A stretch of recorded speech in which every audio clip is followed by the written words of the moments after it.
Se deslocar aí na Avenida Paulista já não é fácil em um dia sem manifestações. Com manifestações fica ainda mais complicado.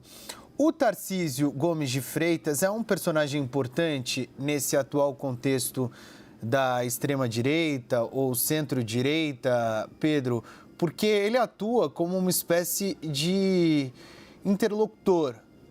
Conversa bem com ministros do STF, inclusive já esteve em várias oportunidades com o ministro Alexandre de Moraes, evita fazer discursos mais tensos ou mais duros contra a Suprema Corte e, neste momento, né, Pedro, atua como uma espécie de fiador do Ricardo Nunes aí em São Paulo. Sei que você tem apuração sobre a tentativa do Tarcísio de convencer o Bolsonaro. Você já começou a falar sobre isso, mas queria que você falasse um pouco mais sobre as conversas que estão acontecendo e que aconteceram no Palácio dos Bandeirantes nesta última noite. Afinal de contas, o ex-presidente Jair Bolsonaro usou a sede do Executivo aí em São Paulo para dormir nesta noite antes de participar da mobilização que vai acontecer na Avenida Paulista.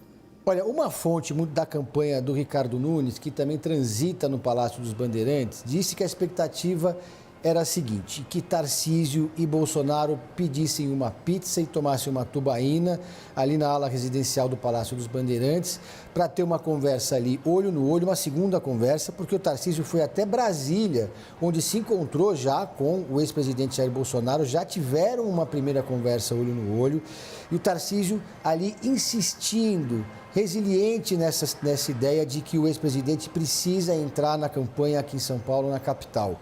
O Tarcísio, ele tem uma tese que, inclusive, ele já levou para o núcleo político do Partido Liberal, com Valdemar, inclusive, de que votar em Pablo Marçal significa abrir a porta para Guilherme Boulos. E ele pega, então, os números, as pesquisas de segundo turno.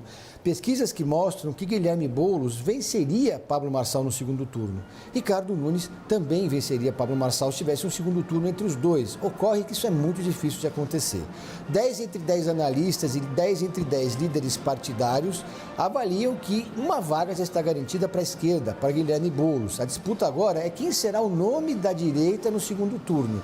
E a leitura de Tarcísio é que se esse nome for Pablo Marçal, aí sim Guilherme Boulos e a esquerda terão uma chance de ouro para vencer a eleição aqui na capital depois de tanto tempo. O PT já governou 3 vezes a capital aqui em São Paulo, a primeira delas com Luiz Erundina em 1988, depois com Marta Suplicy e enfim com Fernando Haddad. Ou seja, existe um eleitorado que vota em figuras de esquerda, mas figuras que têm um perfil diferente. A Erundina era, sim, em 88 foi um caso diferente, fora da curva, uma liderança com perfil mais radicalizado naquele momento, de esquerda, mas tanto o Haddad quanto a Marta são dentro do PT pessoas consideradas mais moderadas, mais palatáveis à sensibilidade do eleitor aqui na capital. Então, o governador Tarcísio chegou a gravar um vídeo, foi até a produtora gravar esse vídeo para o horário eleitoral, no qual ele fez exatamente essa narrativa de que votar em Pablo Marçal significaria abrir caminho para Guilherme Boulos em São Paulo. Aliás, me contaram na campanha do Ricardo Nunes que o Tarcísio se disponibilizou a participar sempre que for chamado.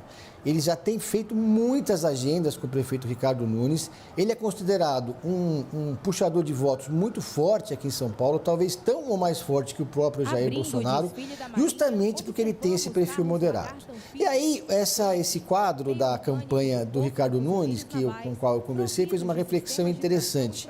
Temos aqui um divisor de águas dentro do bolsonarismo. Ele usa a seguinte palavra: o bolsonarismo não é uma maçaroca, não é um bloco único. Dentro do bolsonarismo existe uma ala mais moderada, que é muito bem representada pelo Tarcísio, e o prefeito Ricardo Nunes se identifica muito mais com esse estilo, muito mais com esse discurso e muito mais com o perfil do governador do que com esses bolsonaristas da ala mais radical, os chamados bolsonaristas raiz, como Nicolas Ferreira, Ricardo Salles, Zambelli, entre tantos outros.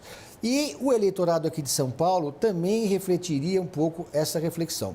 Porque pelos números da campanha de Ricardo Nunes, o Pablo Marçal tem, dentre os seus eleitores que declaram votar nele, entre 12% e 15% que estão cristalizados, que formam uma bolha daquele eleitor mais antissistema, daquele eleitor mais radicalizado, bolsonarista. Esse eleitor não vai mudar de voto. Agora, saindo dessa casa dos 12% a 15%, todos estão para jogo.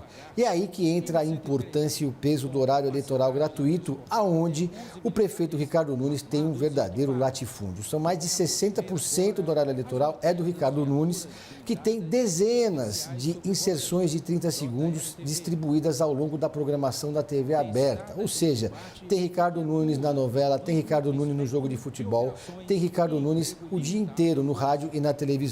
Como eles têm muito tempo, então eles estão usando parte desse latifúndio para atacar Pablo Marçal, olhando sempre para a relação dos seus aliados, integrantes do seu partido, que são investigados por participação no primeiro comando da capital. Todos os candidatos aqui estão atacando o Pablo Marçal. E aí entra o fator Avenida Paulista, 7 de setembro, que marca muito, muito simbólica a participação de Ricardo Nunes nesse evento, porque ele faz um gesto para o bolsonarismo. É importante, dentro desse eleitorado de Pablo Marçal, recuperar parte daquele que é bolsonarista, mas migrou para o influenciador. Então o prefeito ele precisa sempre, com muito cuidado, fazer gestos, mas sem atrair a rejeição do ex-presidente. Por isso caiu como uma luva para o prefeito essa decisão dos organizadores de que não terão discurso dos candidatos a prefeito. O Jair Bolsonaro deixou claro que todos os todos os candidatos aqui em São Paulo são bem-vindos no carro de som. Mas ninguém vai ter o microfone, ninguém vai fazer discurso.